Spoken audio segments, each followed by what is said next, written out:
I have Andrea Brambila, who is a therapist and a fellow mom, content creator, Brambila_bits on Instagram. But we did a separate interview back, I think it went live in early July, to talk about all things like kids and screens. And we focused a lot on screen time. That was a really great conversation. But we're back because I was in DC a couple of weeks ago doing some advocacy stuff for kids' online safety. And Andrea, you messaged me saying I need you to break down for me how to get involved in this.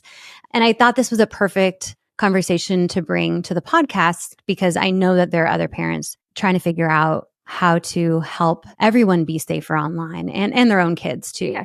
So yeah, why don't we just kick it off with, what do you want to ask me? I mean, I have a few notes about what I've generally learned, but I want to know what you've thought of and where you want to focus. And please remember, there's no dumb questions because I am new to this as well, but I want to share what I've learned.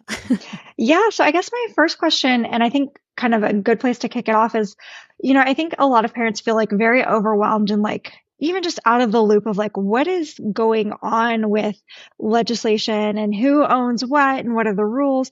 So, if you have any tips in terms of are there accounts that you follow to kind of stay, keep a pulse on what's going on, or how are you coming by this information? Because you were posting a lot about I think it was COSA, and I was I didn't even have any idea that this was something that was even in the field right now. Yeah. So why don't I open up my emails and I'm going to see which ones I like for keeping me updated on this kind of thing.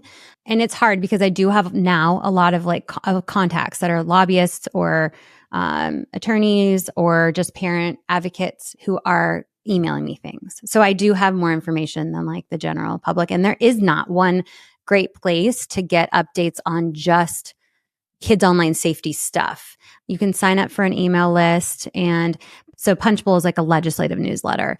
Most of that stuff is not relevant. And it's a lot of federal stuff. But I do scan it to look for COSA or kids online safety. I'll do a quick control F to figure out if the stuff I want to know is in there. Project Liberty is a group that is doing a great job sending maybe weekly emails about what's going on in this space. So that one is one you can sign up for. I wish I had maybe I need to create it. I think so. Yeah. So my weekly updates, I try to, on Fridays, I release something called a Big Tech Gut Check, where I try to do an overview of what's happening in the social media, online safety, big tech space, and just only for what parents need to know. So that is where I would send people, I think, for a 10-minute snippet of what happened that week. Also on my Instagram, anything that hits, I'm trying to get it out same day, to let you know what's going on. So as far as getting updates coming to you, that's what I would say. But there's a lot you can do on your own time to kind of educate yourself on. So what kind of things do you recommend? So if you want to know about what laws currently exist to protect your kids online, nothing federally, literally nothing. The last law that was passed to protect kids online was passed in 1996. So that's why we so desperately need a new federal law. And people have been putting a lot of energy into the Kids Online Safety Act, which we can talk about. But on a state level, there are some new laws that are getting passed across the states. And so you can go to, I would go to, for California, ca.gov, and I would search for the legislation that's been passed. And I think it's probably organized by topic. But you can review what your state has passed recently. You can also review what bills have been proposed but not passed yet. And that's a good way to find out what bills have been proposed but not passed. And maybe if you read the bill, some are long and some are not. If you actually read a law, sometimes you're oh, this isn't as overwhelming as I thought. For example, here in California, we just passed the Phone Free Schools Act.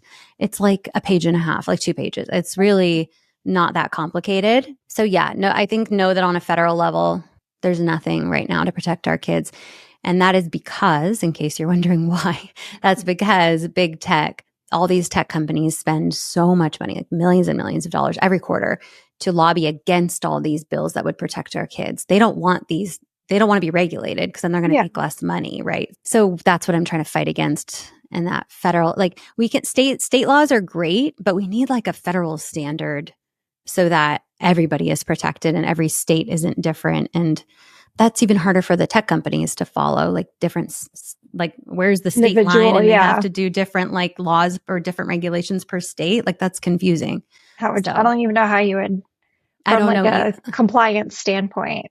Yeah, that's way more confusing. You would think the tech companies would just want a federal standard. Yeah. That was probably all really confusing. So let me know what clarifying questions. No, so I think that's a good place to start. And then, so if there are proposed bills or proposed legislation that is taking place, like how can parents, I mean, like I know, like when I think back to like my my government class in high school, it was like you can write, I know you can write your senator, I know you can write your governor.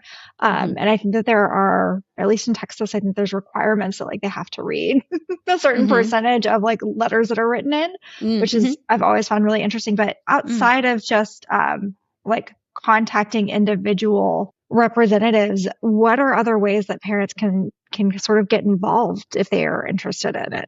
Yeah. So talking to other parents or other community members about it, creating, I mean, if you're really passionate about it, get together a bunch of people. You can write a letter all together and all sign it and send it on. Like with 100 signatures, that's going to get a lot more, or even 50, that's going to get a lot more attention. But you're right that every single contact, like they log it, especially if it's custom written, like not a template that you Yeah. found somewhere. Like you actually even write like a couple sentences about why that's important to you.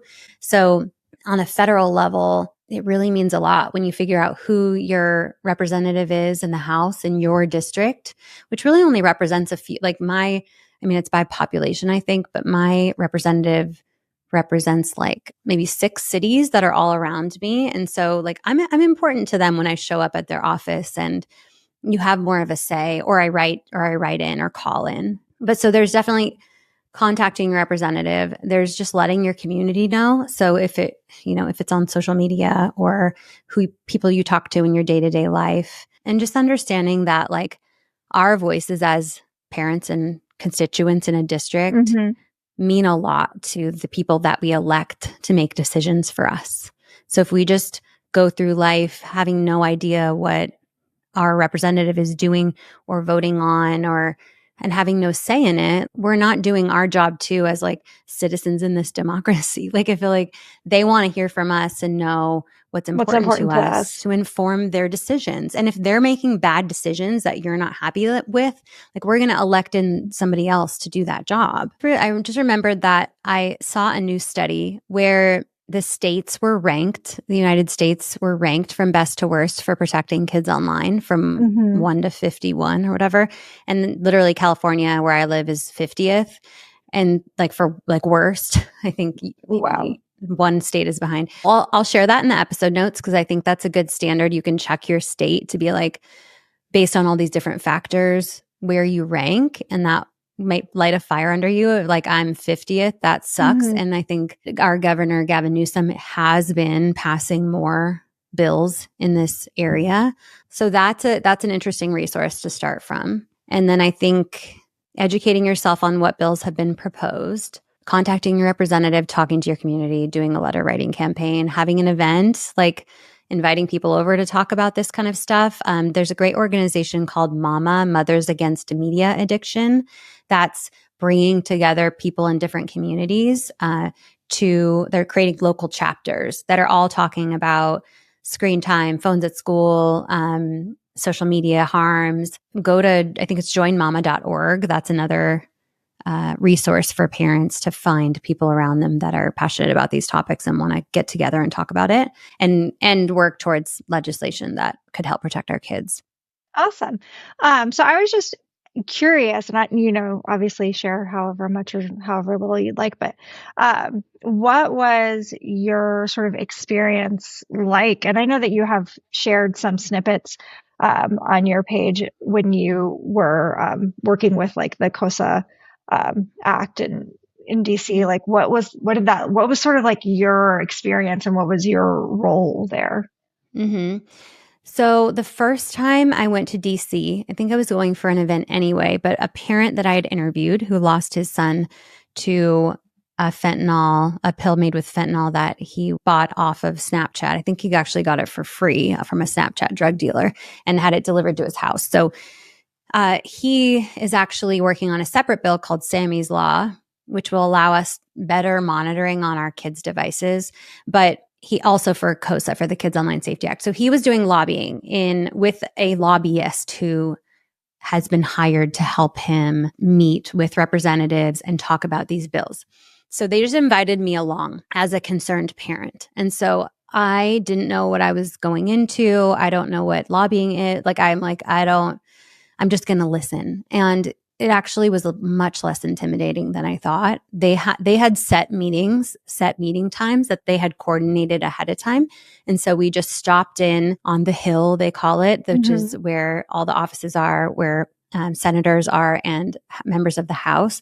And we just went to our meeting times, and you usually don't get to meet with the representative themselves or the senator. You meet with one of their staffers, which is almost always like a 25-year-old guy like that. So I feel like who we end up meeting with, or even like the front desk like person, but they're just there to field your thoughts and bring it over to the representative. So, I found it to be much less intimidating. It really was just, we're here to talk about the Kids Online Safety Act and this other bill. And what do you know about it already? And they would, let us know if they know a little or a lot about it. And we would fill in some gaps or tell a story about what happened. So with this dad I was with, he would tell the story of his son and then be like, with this bill passed, my son may still be alive today. And so just an effective way to show how this law is really needed. So I was tagging along that first time. The second time I went to an event in DC and I was at a conference, and the last day of the conference was an advocacy day. And so we joined into groups. They gave us some documents, some talking points on the Kids Online Safety Act. And then we just knocked on doors, which is also something you can do. You can just knock on the door of a representative at their local office in your district or in DC and say, is someone available to talk about the Kids Online Safety Act or online safety legislation or whatever? And we got maybe half of the offices had someone available. And we just said, thank you so much for meeting with us. And there was a survivor, a sexual exploitation survivor, and she talked about that. And then we kind of explained what the bill is. And you don't have to be an expert in the bill, though. You just have to go there and say, I'm really worried about my kids online. I know that there's elements of this bill that will really help protect them. How are you, what are you working on to keep kids safe online? Make it like a conversation. And what are they doing for you in this area? Yeah. And so that, and then the third time I had made a meeting with my representative from my district for the first time. I got to meet with her legislative director. And so he was very familiar with the Kids Online Safety Act, says that is a priority. And what you want from your representative is for them to co-sponsor a bill. It's basically indicating that they'll vote yes if it gets put for a vote. So that way the leader in the House can be like, okay, if I do put this for a vote and we use floor time for that, I'll have 300 votes or something potentially. And so you want a co-sponsorship from your representative in the House. And so that's the ask. That's when you're leaving the meeting, you're like, okay, so when can I hear, or we really would love a co-sponsorship. That's the call to action that you want to get out of it. And I think on a local level for just a regular parent, you can find out go to house.gov. If you don't know who your representative is, put in your zip code and you find out who your representative is. And then they have an office in DC and an office in your district. So it should be within, 50 miles. It depends on how rural of an area you're in. But, and then you can reach out and set a meeting, or you can just show up and be like, I want to talk to somebody about this topic. And so that's a really amazing way. If we had, God, even 100 people across the nation doing that, or if you have 10 people in your district doing that, it makes a big difference on these issues.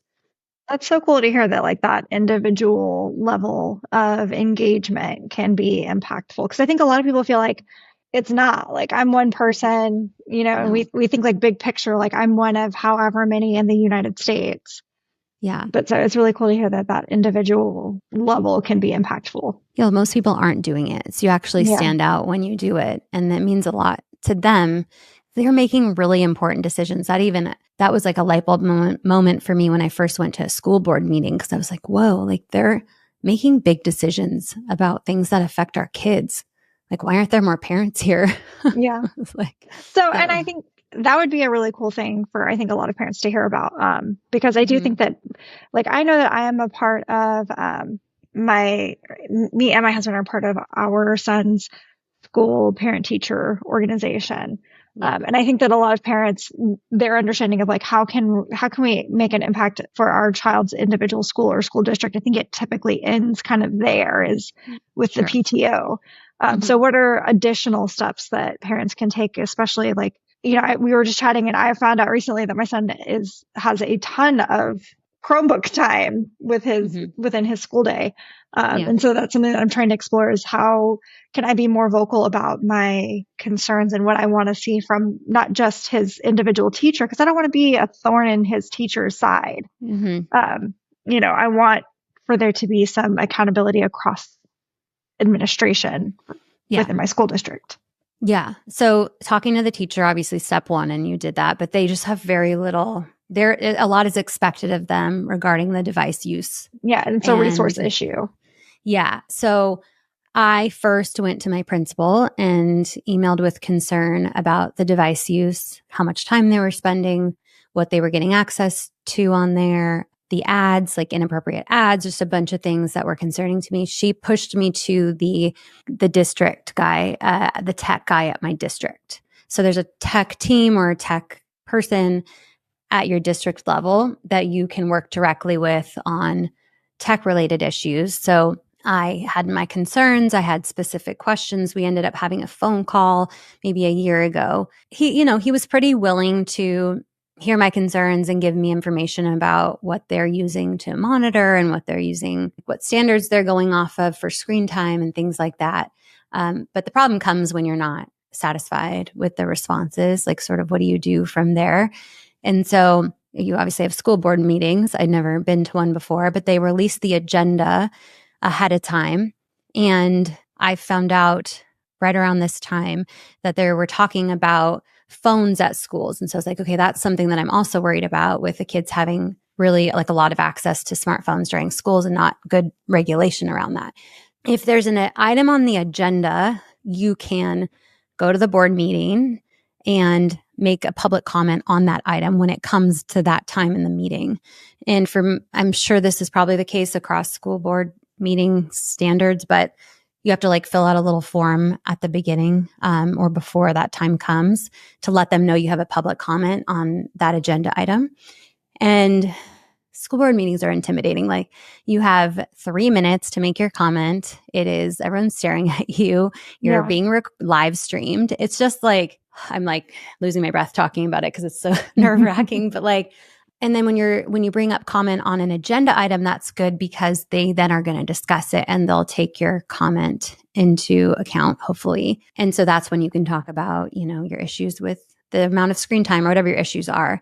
You can also make a comment on anything at all right in the beginning of the meeting. So the last meeting I went to a couple of weeks ago, the iPads was not on the agenda, but I just wanted to make a public comment because of what I had experienced with my daughter having access to on her school issued device. And so I used that 3-minute time. And then I had another mom come and sort of follow along so I talked about my experience, and then she requested that at the next board meeting, we put this on the agenda to kind of have a better discussion about it. Because if it's not on the agenda, you just say what you're going to say and then like they move Yeah. on, they don't respond, which is like, I don't love the process because it's not collaborative, but it's on the record and hopefully they heard me. What I've learned about my school board is I'm a little bit unhappy with how things are working. One example is because I attended the board meeting, I watched them celebrate the fact that they had moved SEL, social and emotional learning, onto the iPads. And they were so excited about that. And I was like, what world How am does I that in? even happen? I don't know. Like, why are we celebrating this? And so that's just for me, I looked at the board members. I'm like, this is not the people I want. Like some of these people celebrating things like this is not what I want on my school board. So I did a little research on who's running for school board, and I support this other woman, and I put her sign, I had her bring a sign over, and it's in my yard, and then I'll vote for her to replace one of the other school board members. So if the school board members or whoever elected in your for anything isn't making decisions that you agree with, like vote for somebody else. And then there's also like we have more rights than we think when it comes to, let's talk about school issued devices. Like parents have a right to our kids to receive a safe education. And if you feel that the iPad use is unsafe for them, just the amount of time, like there's parents telling me their kids have neck aches and headaches when they come home from school because of how much time they're on there. Like that's a medical issue, and you should absolutely be able to opt out or ask for less time to be spent. Like, what is it that you want your kid to have in their experience with the devices? Do you want them to not use them at all? Do you want to 30 minutes? Like, request that and give some research to back that up, or give some of your personal experience. I put my email, because I did opt out entirely of school issued devices, and I sent that email to my principal, the tech guy of the district, and all of the school board members. I put that email template on my website under resources, scrollingtodeath.com/resources. So you can borrow from that. It has a lot of good research. Or if you're just wanting to know more about what they're doing to protect your kids on the devices, I put 7 questions that you can send them to your principal, or you can include school board members. It'll get sent to your district anyway. 7 questions about what they're doing to keep your kids safe on the devices. But then the question is like, what if you're not satisfied? Yeah. Like, and just be brave enough to say no, like say, I'm not comfortable with this. They may push back, but be really strong in that. And I'm working with a bunch of parents who have all opted out of devices at schools, and an attorney and some different people on like a bigger campaign to try to support parents with the school device issues. I recommended to Bark to be like, can you guys make a school safe device? Because the devices they're using at school are not safe, and they're actually like considering it. So I'm trying to like give parents some actual resources and backing around this topic. But hopefully that was helpful, that like go to your principal, go to your district, go to school board meetings, vote people in that you support and that support your thoughts around this. How have things, I mean, I'm sure that they're still kind of in progress, but with your daughter, with the process of like you opting out for your daughter, how have things been since then? What does that look like for y'all? So my son is in second and my daughter's in third. So in second grade, the day that I doubled down, like I opted out, they said that's not possible. I said, no, you need to, it's not safe. Like, because basically, if listeners don't know, I checked my daughter's iPad and scrolled through YouTube, and within like a minute, a self-harm video came up showing her how to cut her skin and telling her that hurting herself is easy. And so that was it. Like, I was like, this is insane. Like, if I can find that in 1 minute, not find it, like it got served to me. You're telling me that all these other children aren't in harm's way with the amount of time they spend on there. So my son's in second grade, they pulled it out of the room. Like once I doubled down, he has not had access to his device at all. He's fine with it. He says he just gets to read a book most of the time, which is not like the ideal ending solution. Like if they're doing a math game on the iPads, like he should get a math sheet. Right now is like an interim time where the district has said that they're working on a longer term comprehensive plan for opting out. And it may not be possible, but they're working on it. And so that's been a couple weeks. I followed up. They said they're still working on it and they need another week. But what it's looking like is that maybe they're creating an actual plan. And if there is an actual documented plan, that I'm telling everybody in the school, like, hey, there's a plan to opt out, especially parents in kindergarten and TK, 4-year-olds. These parents are like, I don't want them playing these games. Yeah. I mean, my son was in kinder when COVID hit, and he had no personal device before that. And then, they sent everyone home with an iPad. And I think he did like 2 weeks of like virtual school, and then the school year just wrapped up on its own. And then we actually homeschooled him for the next 2 years because there was so much back and forth with schools being open, then closed, then open, then closed. And I worked full time. I was like, I can't get a first grader into a Zoom meeting every 30 minutes, like, and Yeah.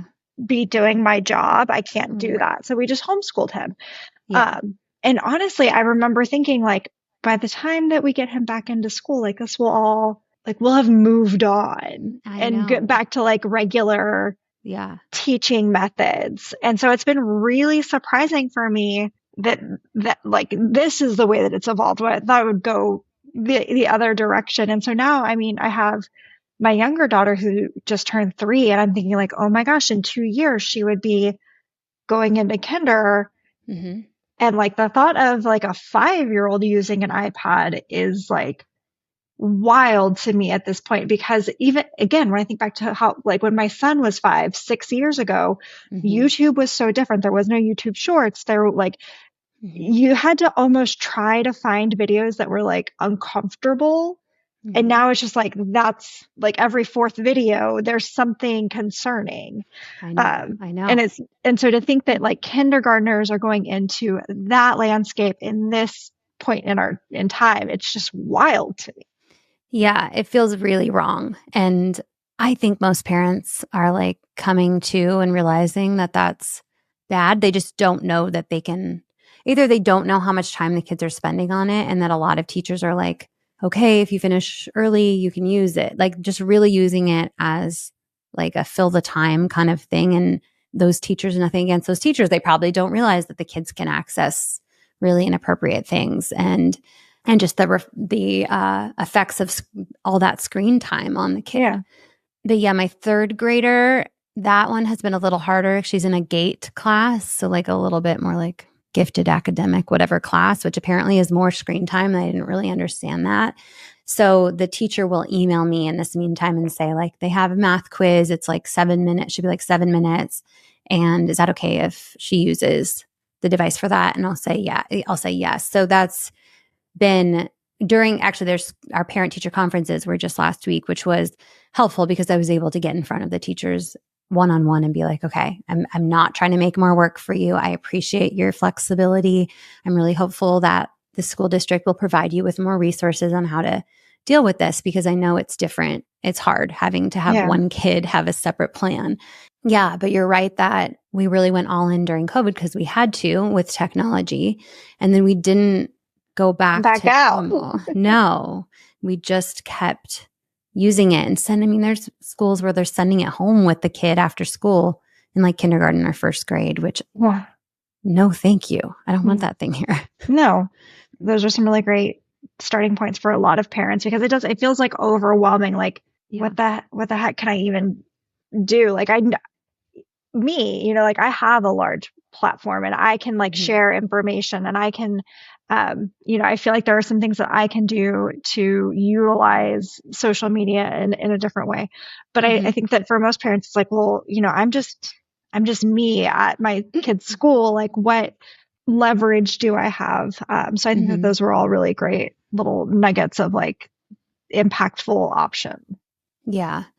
And there's like bigger online safety legislation discussions, right? Like trying to get the companies to make the platforms safer, social media platforms, all this. Like even Apple iMessage is encrypted and can be a really problematic space for kids. Like there's all those problems, and it's not really for like a normal parent to track on all of that. Like if you're interested in it, like yes, please just contact your rep and that kind of thing. But it's also very confusing because you have big tech like not only lobbying against these bills like Kids Online Safety Act, but putting out putting out media articles in major media outlets that are trying to say the bill is censorship and the bill is bad for LGBTQ plus kids, Yeah. like which is all Freedom of untrue. speech. Yeah, freedom of speech issues, and you'll see that like if you Google Kids Online Safety Act, you're going to see a lot of conflicting things. That's what I've been trying to do with interviews is like bringing on people to be like, okay, so why specifically is this not a censorship bill?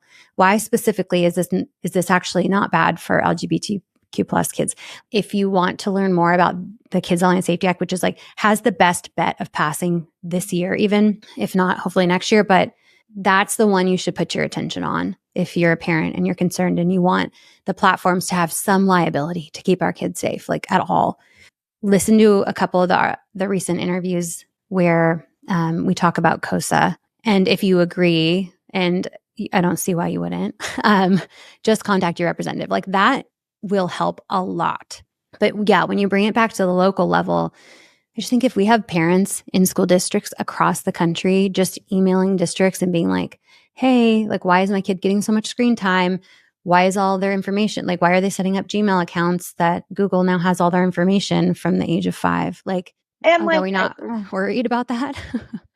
yeah, I mean, I've had a lot of parents who have contacted me and said things that like their kid has utilized a Gmail account to create a social media account that they weren't even aware of because they haven't allowed their child to have social media. And I shared recently in a post that like I was really frustrated because I felt like I have done so much work to moderate and manage and bring our screen time down as a family after the pandemic. And it was like, it took a lot of effort. And so then to then send my son back to school and have him like triple his screen time from one day to the next, I was just like, oh, this is so frustrating because I feel like for me as a parent, I'm doing what I can or what I know to do. But it feels like there's only so much I can do. Yeah. And which isn't a great place to be as a parent. No. And a lot of, when I post about things like this, a lot of people will say, well, homeschool, get your kid out of public school, homeschool. Yeah, that's not a viable option for everyone. Well, and like, if everyone just gives up and doesn't fight back for what's better for our kids, then it's going to continue being this way. But if parents actually stand up and say, not that like I pay your salaries thing, but like this is, you have a right to like a safe education, and we don't find these devices to be safe. In fact, these devices were all built for adults. We're trying to tack on parental controls and filters and stuff that aren't working well, and they're not safe. And so we have a right to that. And if we don't fight for it, then it's never going to happen. And so can I send my kids to private school starting January 1? Sure. I'm in the process of applying, but I don't want to give up on this, because even if I do end up pulling my kids out, I want other kids to have the opportunity to have a safer education. So because it becomes like a social economic issue where if there isn't that pressure, then, the kids that are at most risk receive the most exposure. Yep. It's not fair. So a coordinated campaign of parents all over the country just pushing back, like you talking to your teacher, but then bringing it one level higher to your principal, and maybe CCing a couple board members being like, hey, 3 hours of screen time a day is unhealthy for my child, and here's some research to support that. And I would like to have a discussion about how we can minimize that time. Maybe if 2 other parents send a similar email like that, even just you do it, but if you get other parents on board too, that's always helpful. But that could make a change across your entire maybe grade or school. If you check the board agenda for the board meetings, if they're talking about iPads, or just go in with a public comment in the beginning and just get it on their radar. Those are things that will actually make changes because you're a parent talking about it, and they have to listen to you. Yeah. And it's important. It's important. God, I don't know. This was so not me a year ago. I was under the radar, not on social media. I was I'm just living my life. I don't care about politics. I'm just this is not my thing. But now I'm everybody speak up. Everybody's we need to protect our kids. Yeah. Yeah. Well, I think that this was all super helpful. And it was helpful for me. So I hope it's good for others. Thank you, Andrea, for that conversation. And we are going to include a bunch of resources in the episode notes. And I am going to bring Andrea again on soon to have other chats related to screen time or screens in schools or whatever is happening in the lives of parents. So, Andrea, thank you so much. I appreciate you questioning me today. Thanks for all of the great information. It was really, really helpful for me. You're so welcome.